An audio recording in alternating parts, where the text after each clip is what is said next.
So good afternoon, everybody, and welcome back to the third installment of our series on Cancer Matters, Conversations about Race, Disparities, and Equity in Care.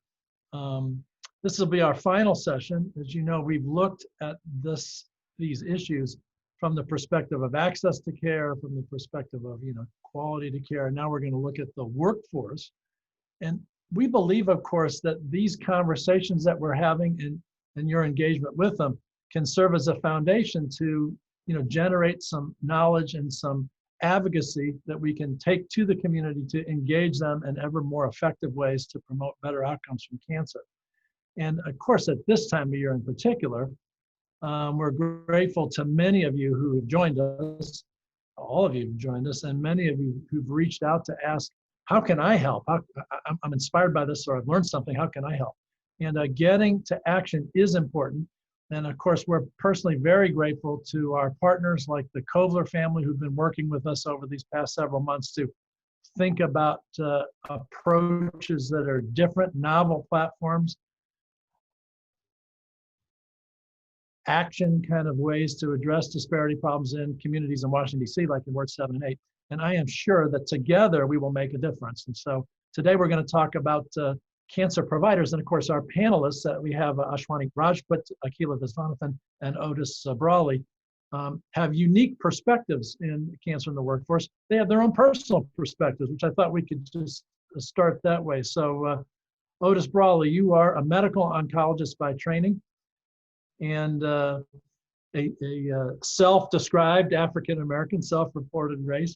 And how did you get into medicine? How did you decide to pursue the educational track that provided you the foundation? Why did you do it?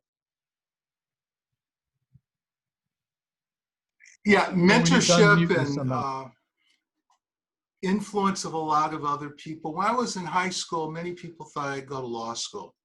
I was very interested in policy. I was a big talker, debater. When I got to the University of Chicago, I started pursuing chemistry and biology, and I liked it. And then I got to know some professors there. One, Elliot Keefe, an infectious disease doc in the medical school at the University of Chicago, really started to encourage me to think about going to medicine. And then when I was in medicine, I met John Altman, who was one of the original oncologists, one of the original people who founded medical oncology. And he started encouraging me to look at oncology because there was science to be done there. We, at that time, knew it was going to explode, and we're going to learn a lot about what's going on in cancer and get new drugs. He also convinced me there was a lot to do in policy, which I was always interested in. And much of my career has been oncology and policy as a mixture.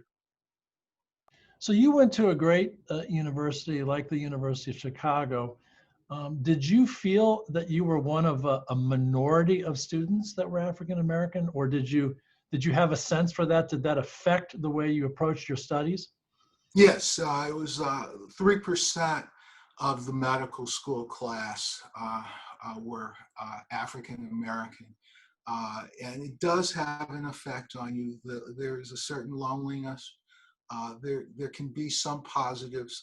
The Black nurses at the University of Chicago were hell-bent that I was not going to fail. They literally provide, nurses educate a lot of medical students, but in my case, I was educated by some very tough Black head nurses. Yeah, I think that source of wisdom, the nursing groups, and in many of our hospitals, particularly ones in urban centers, a significant fraction of that workforce are minority folks, African Americans, and in other parts of the country they can be Hispanics and the like. That's interesting. So Akila, you went to that small community college up north in Boston. So when did you first get interested in a career in science and medicine? How was that stewarded? What were your attitudes? How did you feel when you took that step? As a woman pursuing that step, how did you feel? I think I am fortunate in that I grew up in a very small town in Pennsylvania, actually, but my father was in science. And so just having that mentorship throughout was always a really good stroke of luck, I would say, in that there was never any hindrance in terms of science and pursuing science. It was kind of fairly natural. And I realized very early on that I liked the combination of taking care of people and science. Probably as a kid, I kind of thought my pediatrician was like the coolest person on the planet. I think I liked the wallpaper maybe or something, but anyway, it was just, something that was just always encouraged. I had an aunt who was in medicine, and I think seeing that role model from a very young age, and seeing a woman that it was accepted to be a physician and was always encouraged, and there was never an opportunity for people in my kind of closest circle as a kid where people were discouraging. I think it's funny, I hear what Dr. Brawley was saying about the nurses pushing you through.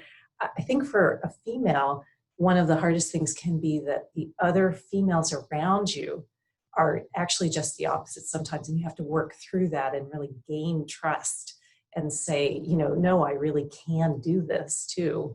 And so through internship and residency, and you just learn to stand up for what you know is the right thing, and work with people in a really constructive way. But it takes that knowledge and that effort. So Akila, I got some numbers from the AAMC, the Association of American Medical Colleges. They keep track of who's in medical school and demographics and trends and whatnot. And this definitely dovetails with my memory. In my vintage going through a medical school, they had numbers I saw from 1982 to 1983. The fraction of medical degrees earned in the United States by women was 25 to 26%. By 2008, it had risen up into the high 40%. And 2019, last year, for the first time, significantly more women earned MD degrees than men in the United States for the first time. So you have been in medicine as we've had a tremendous increase in the number of women entering in the medicine fields. How did you feel in medical school? Did you feel like a minority population? Did you feel supported during your preclinical years? You talked a little bit about some of the sociology of folks when you're a minority group. Often you don't get as much help from your colleagues as you'd like. How did you feel going through?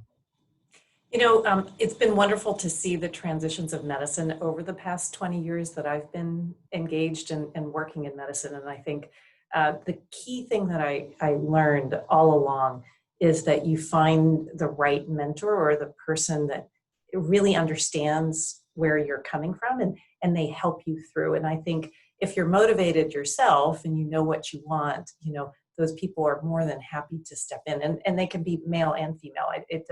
It's not necessarily, it's nice to have those insights and to say yes, that, a female can mentor a female, which is obviously true, but mentorship comes from everyone. And really it's about being open and understanding that the diversity of our environment is essential to providing the best care and really for all our fields to advance. So I'm as grateful to the male mentors I've had over many, many years as I am to the female mentors for different reasons. And at different times, they've all provided really thoughtful advice and made me reflect a lot on why I want to do or why I'm pursuing something, and how I can mentor others, just following along with the way that I've been encouraged along the way. So, it's been great to see the number of women increase in all the fields. And I do think women, even without like reaching out a hand to a junior mentee, are that vision for a lot of women at all ages. I've had people, when I'm in front of an audience or doing something, people who are like 21 come up to me and say, they found that they connected to that just because they are not used to necessarily seeing a woman in a particular audience. And that, I think, is reflective of how things are changing, that we are getting more and more women at all levels in medicine, and that's a great thing. Oh, super. So Ash, I was gonna ping you in a different direction. There are people, in the U.S. that come from recent immigrant families or not so recent immigrant families, and they find, depending on where they're from, they find many challenges engaging in the society, ranging from language to educational opportunities, et cetera. Can you describe that perspective in engaging the American healthcare system and in getting into medical school in particular? Sure, absolutely. So I was born in that, and my parents immigrated to the United States, was bringing a lot of engineers and doctors to this country because there was a shortage. And so my father was an engineer and my mother was an attorney. And we ended up coming to North Carolina and then to Tennessee in the late 60s. And it was really kind of a unique time to be in the United States at that time. We were very unique. There weren't very many Indian people in the towns that we lived in. In fact, we were the only ones in this one town. And I remember once we were stopped to ask if we would lift our pant legs up because they had heard that our people didn't have kneecaps and they wanted to see what legs looked like without kneecaps. So, but it's this process of education and kind of enjoying the humor in that and moving forward together to learn. And then people were very interested in learning more and more about us. Eventually, you asked particularly about the medical school experience too. And even though I had come to the United States when I was very young, I had done all my training and education here. In college, it was the time when I had to decide to apply. And we had green cards at the time, but to apply for citizenship because to be considered for enrollment into medical school, you had to be a US citizen at the time. So that was a unique transition as well. And so I think a lot of those adjustments happened with families in terms of what their history was, why they came to the States, and what the educational importance was. And so to Akila's point, with her father being in science and my father being in science also, that's what was encouraged for me. But Otis, you went thinking maybe you'd be an attorney. I went to college with an undergraduate major declared in international studies and economics, thinking I was going to go into the foreign service. So here I am. Well, it's interesting that you hear each of these stories. As a Caucasian in a family with both of my parents had advanced degrees, doctoral degrees. My mother was a scientist. I actually went to college planning to kick soccer balls and was able to default my way almost into medicine, which is different than the experience that many minority folks have, trying to get a leg up on securing an undergraduate education that prepares them for medicine and science, and then getting into and completing medical school. Otis, I had some fun thinking through this. We've had a long-standing relationship and partnership with Howard University and their College of Medicine, and it's one of four of the historically Black colleges that have medical schools, and the oldest of them. And I thought I'd just have a little bit of fun because I love history, and I know you do too. They have 4,000 living alumni, and they have produced a sizable share of all African-American physicians that practice in the U.S. And, one of the first faculty members there is a fascinating character, Alexander Thomas Augusta, right? He was reportedly the first African-American to serve on any medical school faculty because he was the first faculty member named there. And he was a colonel in the Civil War and was assigned the job of managing the Freedman's Hospital and Asylum, a name used until 1967 for the Union Army in the Civil War. It was first established in 1962. And so he was the first person to run a hospital, African-American run a hospital as well. And of course, later it became the teaching hospital of the Howard University School of Medicine, established in 1868. That's older than Johns Hopkins, right? And it was still the hospital was still under federal control, and then gradually turned it over to Howard, I think, almost a century later. So what can you tell us about these attempts to create a dedicated medical school education for minorities? There has been even some sociology done now that suggests if there's a reasonable population of minority students in the undergraduate campus that you're in your chemistry class with and whatnot, you're more likely to stay interested in science and medicine. And certainly that had to be the case among these medical students historically. Mhm. Yeah, I'm very supportive of the 4 historically Black medical schools. I do think, and they, by the way, have integrated. There are white students who now go to Morehouse and Howard and Meharry and Drew. I think that's very appropriate. These 4 medical schools, especially now that we're in this era of COVID where people don't want to take the vaccine and that sort of thing, can be very important.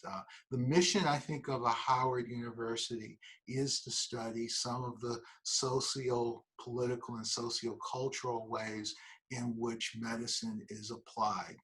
Most of these medical schools, their goal is to create primary care practitioners who are going to work with people in the inner city. I think that's very appropriate as long as they do it in an integrated fashion. And so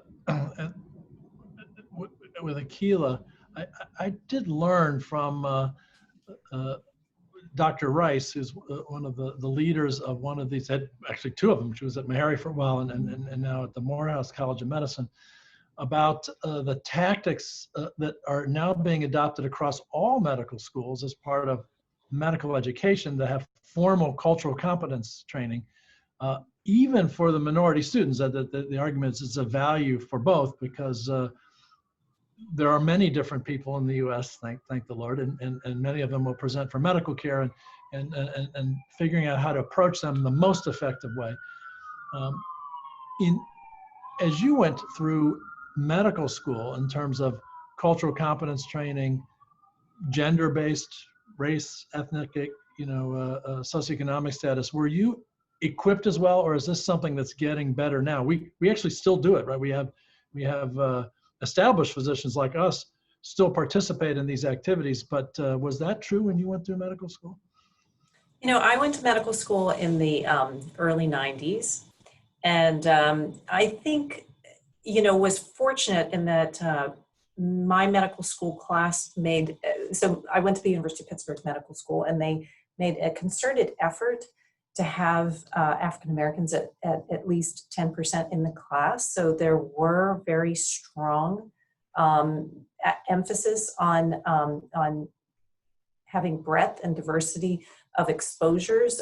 We did have primary care clinics from the beginning, and intentionally went to neighborhoods that we would not necessarily have been exposed to if we just worked on the wards in the hospital and not really seen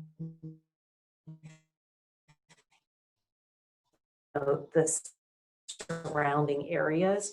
And I think it would not have things like the conversations that we now have that are part of routine, which is communications with the patient on complex topics and how to communicate information. Like there are a lot of practice sessions. In fact, there's a whole exam that people have to take now for clinical competency to show that they can do things. But that cultural competency was assumed to be part of the environment of the school you were in, and not necessarily emphasized as training now. So I think that we've definitely moved forward where it's not just something that is imbued by exposure, and it's much more intentional. I still think we have a way to go. I would say that the cultural competencies that we talk about in terms of racial diversity are one thing. The cultural competency about women and how women are perceived and their roles, and the way that women may be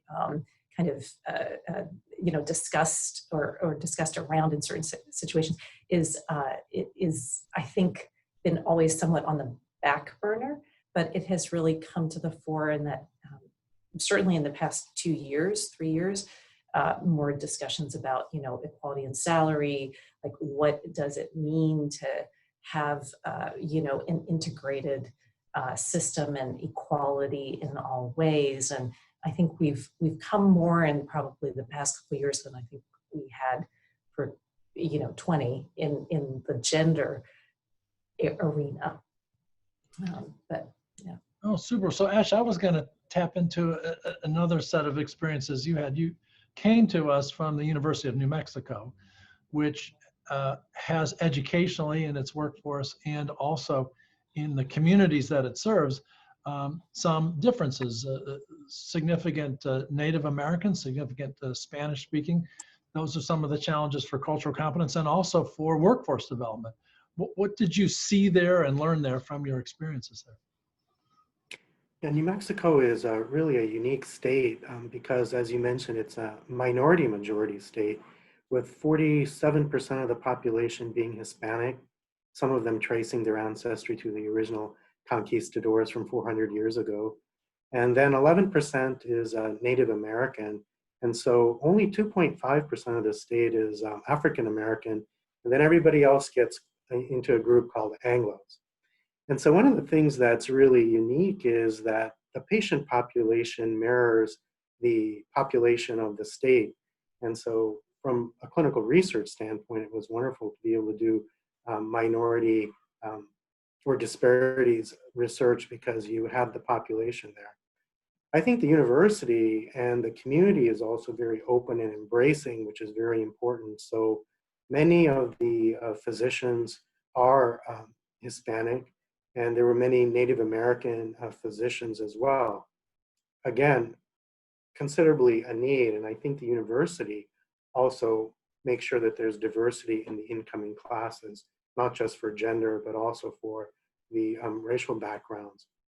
So that's very good, and I think the importance of that, because there's some literature that I've seen recently also, is that the perception in the fulfillment or the quality of healthcare from the patient standpoint becomes better when they're treated with the same background of the provider. So it's very important. And they've done a good job of that. And I think we can learn from universities in those parts of the country that have been working in these environments. Super. So Otis, that same collection of data that I was looking at from the Association of American Medical Colleges, it did indicate that there had been modest but steady gains in the matriculation and graduation of African Americans, Native Americans, and Hispanics in American medical schools. One question I have for you is that you're a medical oncologist, as am I. With African Americans that have been in medicine educated, I don't think that we've had a disproportionate cut of the group that's presented itself. What do you think about medical oncology, and what are the draws for African American young talented physicians and physician sciences? Where have they gone in lieu of that, et cetera? You know what I mean? Yes. Well, the number of minorities, especially the number of Black or African Americans who graduate from medical school over the last 40 years has gone up, the absolute number. But the absolute number of Black males has stayed flat. The growth is in women, number one. In terms of going into subspecialties, many Black medical students have significant financial challenges. That tends to steer them toward professions in medicine where income will come sooner. So you'll see a large number of the Black physicians choose to go to internal medicine and not do subspecialty training. That gets them money to pay back their student loans and other things 3 to 4 years earlier.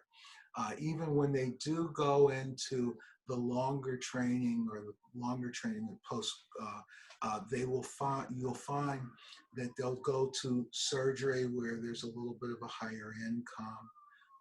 They won't go into academics. They certainly won't invest a long period of time in oncology and go into a lab to have the type of basic science translational career that you've had. Unfortunately, the socioeconomics causes a lot of this. I know people who were interested in oncology but decided, yeah, I'm a doctor, but I can't afford to do an oncology fellowship. Do you think that this trend, and it's only really, I would argue, just started, of using donated funds to try and drive debt-free education, debt-free college, debt-free medical school, will that help? And I'm sure it won't help everything because there are still financial demands, even independent of medical school and college loans, that are related to many people are supporting their families in addition to themselves. So will that help, and how much do you think it will? I think it's going to help an awful lot. I was 47 years old when I paid off my medical school debt. I think it will help a great deal, not just with minorities, but with majorities. It'll help us to attract the right kind of personality that needs to come into medicine. One of my concerns has been that some of the people who really should be coming into medicine have been frightened away from it because of issues like debt. And when certainly this is compounded by people who take the time to do additional training to be able to do cancer research, because that's additional training at the lower income, at the point that you made. So Akila, what about the perspective from radiation oncology? You guys have a residency training program. It is one that attracts a lot of folks. There's many more people would like to train in radiation oncology that can be accommodated. So it's very competitive, actually. How does that work out in terms of the representation of the trainees that are women, African American, various minorities? You know, radiation oncology is a great field. It's very competitive, as you said, but it is also one where we see, unfortunately, too few women, and we are a specialty that has, the specialty disparity issue, where we have far fewer African American radiation oncologists than we do see in other specialties. It's multifactorial. I mean, I think we talked a little bit about the fact that some of its exposure. So radiation oncology is a very small field, and people, may just not know about it. And the other is that their interest is stimulated by seeing someone that they know or that they might hear at a talk. And so there's just less interest incurred because, never seen it, never heard it, never is mentored or experienced for it. So just not prepared to consider it as a field. I think, what I remember, I ran the medical student rotation for like 14 years. And a lot of women would be interested in radiation oncology because it's a great field where it's mainly outpatient based. It's a lot of fun. There's a lot of diversity of patients and things that you can think about and do. And but people would be very worried about the match because it's such a competitive specialty that they knew they might get matched geographically wherever the match would take them. And I distinctly noticed Akila, explain how the match works for our listeners. Oh, okay. This is an inside baseball kind of thing for us in medicine. We all know exactly what you're talking about.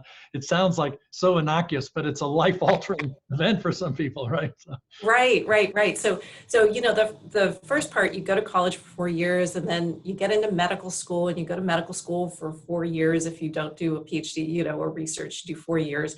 But in that fourth year, you have to apply for the next step, which is a specialty training called residency. It was actually started at Hopkins, and it means that you are mentored for a period of time by faculty members in an academic environment to do that particular specialty. So for radiation oncology, you do a year of general medicine and then 4 years of radiation oncology in all different areas in cancer. So the process to get into those slots that exist for that training requires a contract between you and the hospital, but it's also highly competitive. So everybody that wants to go in that specialty interviews with those particular hospitals, and then puts, the student puts their rank list in, and the hospitals actually, or the academic medical centers, they put their rank list in. And then this computer algorithm that is very famous called the match puts people together. And it is not match.com. It is just the match. It is the medical match. But it does work somewhat similarly in that, you know, you may not necessarily know where you're actually going to go.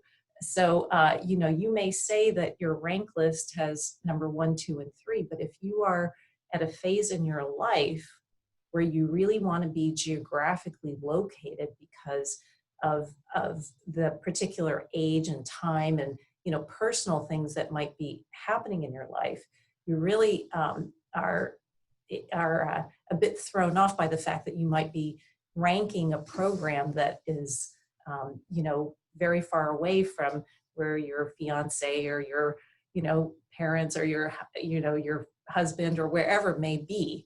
How far flung were the choices that you ranked? Do I remember? Is that like you've repressed it because it's like That was over 20 years ago, Bill. Oh, okay. But they can be quite far. I mean, people can, you know, rank Yes. stuff and you know, to Boston, San Francisco. I mean, that's crazy. You can be almost anywhere when you're done. Yeah. Absolutely, absolutely.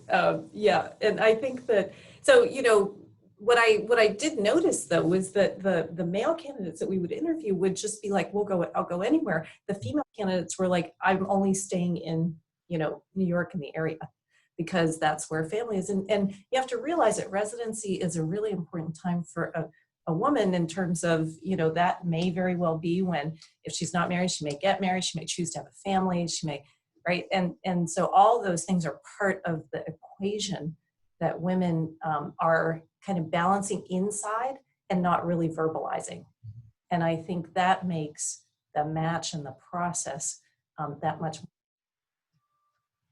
So Ash, now we look at what we've just heard. We've heard that there's a little bit of a tendency for certain underrepresented minorities and even a gender underrepresented in medical oncology and radiation oncology for cancer medicine, partly because of the long training and the uncertainty as to where you might end up.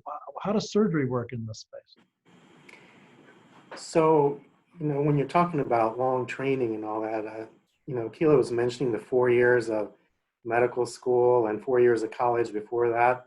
Well, general surgery training is 5 years. And then if you want to do a subspecialty training, you're probably going to have to do some lab years as well. And that's an additional 2. And then 2 years at least of a fellowship, if not 3. So that puts you an extra, you know, maybe 9 or 10 years. What I ended up doing. And you're right. So a lot of those decisions get made based on the timing of what you're going to have to give back. So in surgery, we're actually seeing an interesting trend also, just as you were mentioning with medical school applicants and graduates, more than 50% women. We're also seeing that now in surgical training, where we're finding at the University of New Mexico last year, 5 of the 6 matched were women. In the graduating class, they were 5 of the 6 were also women. So we're seeing a larger number of women selecting the training, even though it's longer, and still facing those same issues of, you know, deciding about family. But one thing I would say that I think it's also unique for men in this day and age is that I think fathers today want to be very active and involved. So my wife and I had our first child when I was a 4th-year clinical resident, and I walked into my program director's office and I asked him, I said, what is the policy on paternity leave? Dramatic pause, silence. And they said, well, why? I said, well, there must be an official policy. And they said, well, by law, we're required to give you an X amount of time. And I said, wonderful, I'll take 4 weeks, right? And it sent shockwaves through the community, but I thought it was an important time for my wife and our first child to really have that opportunity to bond. And a number of years later, one of my mentors in the training program, an attending, came up to me at the American College of Surgeons meeting and said, you know, no one ever did that in our program before, but I want to say I think it was really great that you did that and set that example. So I think for employers, we also need to be very cognizant of these things that are important for families and for that balance in the professional and the personal life. So some of the financial considerations, family and personal considerations, and the long training paths, particularly to get to subspecialization, like in medical oncology, pediatric oncology, radiation oncology. Many of the surgical specialties are just like you described for general surgery. So some of these pressures are not as welcoming to women and minorities as they need to be, although they sound like they are improving. And I think some of that's obviously part of the cohort effect. Again, back to this double AMC data that I looked at, it turns out what you see, and I think it was just 5 years ago or something, although 49% of the graduates of medical schools were women, only 16% of the deans, 21% of the professors, and 38% of the faculty all told were women. So what you see is this more students, faculty a little bit less, leaders and deans a little bit less, and hopefully that's the kind of thing that's going to wash through, and then we'll have more attention to some of these things like paternity and maternity leave and the like. So Otis, just some final sort of thoughts about workforce and why it's important to have a diverse one. I was reading something just the other day about findings related to outcomes from complicated labor and delivery for African American women in urban centers. The outcomes were better if their physician was an African American physician, woman or man. What do you have to say about why we need a diverse workforce and why it's been harder than we want it to be to get there? Well, I'm not exactly sure why it's been harder. That frustrates me a lot. But actually, it helps us all be better and all be in tune, all be sensitive to other people's feelings. And when I say that, I think it's important that we have people from Asia, people from Europe, people from, all diverse, not just Black. We need to have good diversity of various cultures, and it can positively influence everyone around them. Now, why we haven't been able to get to that is a great frustration. Some of it is socioeconomics. I will tell you, having been in medicine for 35 years, it's not because the people in medicine are racist. It's not because the people in medicine don't want way in a generation before me, but the people who I work with are all very welcoming, very sensitive, sometimes even more liberal on this issue than I am. Well, one thing that often comes up is that when you hear the result of a study like that clearly there was something less unconscious bias, more trust, something in the arrangement when these women with complicated deliveries who were Black had a Black physician. Look the other way around. Is that always the right answer? I mean, No. When I look at that, I say to myself, would I go to a Black physician? The answer is I would, and I have. I don't believe I should only go to see a white physician. What do you make of this solution? It's not a solution. This worry. We have to be trustworthy, and one of the reasons why I push back just a little bit on the Black doctor, Black patient, just a little bit, is my uncle, who was obviously Black, who helped pay for me to go through high school, college, and medical school, helped push me through. He never went to high school himself. He worked construction. All doctors that he ever saw were Jewish. His personal experience were that Jewish doctors cared about him and Jewish doctors were trustworthy. Trustworthy is the key word here. We all have to appear and we all have to be trustworthy to our patients. And then there's no monopoly on trust in any race or ethnic group. That's perfect. So Akila, I turn to you the same notion about why do we need gender diversity in medicine? Thank God it's looking like we're getting there. But I think you could argue based on the underrepresentation of women in leadership positions. There's still a little bit of a glass ceiling that we need to break through. what's your sense? Why do we need gender diversity, and what are we getting there as quickly as we need to? What do you think? I think that diversity as a whole allows different perspectives, and we don't even realize what those differences are until we're all at a table and we hear about each other's experiences, and we hear and understand that we think kind of differently. And it may take a little bit longer to get to a place where we agree about something, but that difference, the process of getting there, is essential to making something that lasts.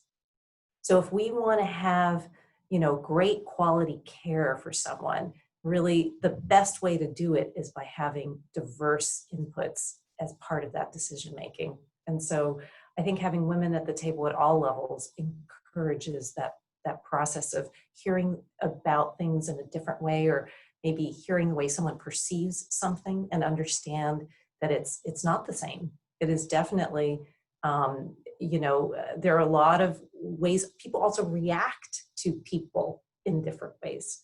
So people make a lot of inherent assumptions about the way that someone is or the way that they will react, and what that means for how they can react, what they can do around that person, or, in their conversations with that person.